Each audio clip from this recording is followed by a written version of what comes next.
Poštovani gledalci, dobrodošli u još jedno vikend izdanje video vesti Međunarodnog radija Srbija. Ovoga vikenda Jelena Gligorić vam govori o tvrđavi Bač. Na severozapadu Srbije, deo Vojvodine koji se naziva Bačka, dobio je ime po naselju Bač. Mesto je na levoj obali Dunava, a sa druge strane reke je Hrvatska. Istorija Bača počinje u doba neolita, o čemu svedoče brojne iskopine.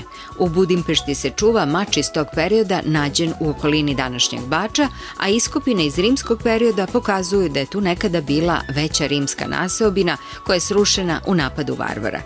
Prvi pisani tragovi o drevnom gradu na Mostongi, pritoci Dunava, koja je danas isušeno korito reke, su iz perioda Justinijana, kada gospodar Carigrada i car Istočnog rimskog carstva pominje Bač u pismu iz 535. godine. Sledeći pisani trag o Baču je iz 869. godine, kada je Metodije, jedan od dvojice slovenske braće iz Soluna koji su širili pismenost i hrišćanstvo među Slovenima, postao episkop današnjeg Srema. Kao predan misionar, posebno među Slovenima, za koje je sa bratom Ćirilom sročio novu azbuku, Metodije je propovedao i pokrštavao Slovene u Bačkoj. Bač spominje i arapski geograf Idris kao važan i značajan grad u Ugarskoj u kome živi mnogo trgovaca iz zanatlija, poznat po sajmovima pšenice. Iz srednjeg veka datira utvrđenje zamak Bač koji slovi za najznačajnije i najbolje očuvano utvrđenje iz tog perioda na području Vojvodine. Izgrađeno je na ostrvcu nastalom od reke Mostonge, a spada u takozvane vodene gradove jer je sa svih strana bilo opkoljeno rekom. U tvrđavu koja ima petougaonu osnovu ulazilo se sa pokretnih mostova.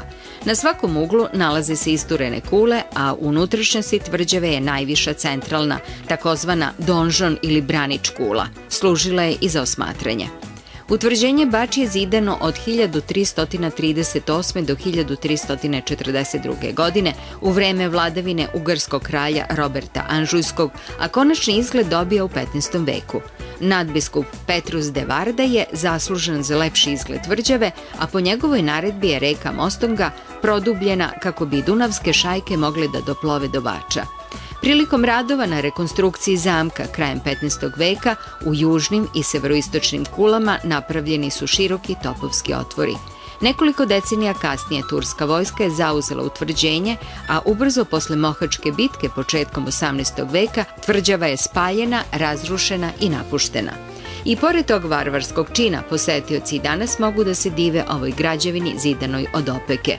U nekadašnjem dvorištu zamka dominira visoka, dobro očuvana kula koja predstavlja jedan od najlepših primera pozno srednjovekovnog donžona u ovom delu Evrope. Poštovani gledalci, ovoga vikenda smo vam predstavili tvrđavu Bač. Do sledećeg vikenda i neke nove teme posetite rubriku Lepote i znamenitosti na sajtu Međunarodnog radija Srbija. Hvala na pažnji.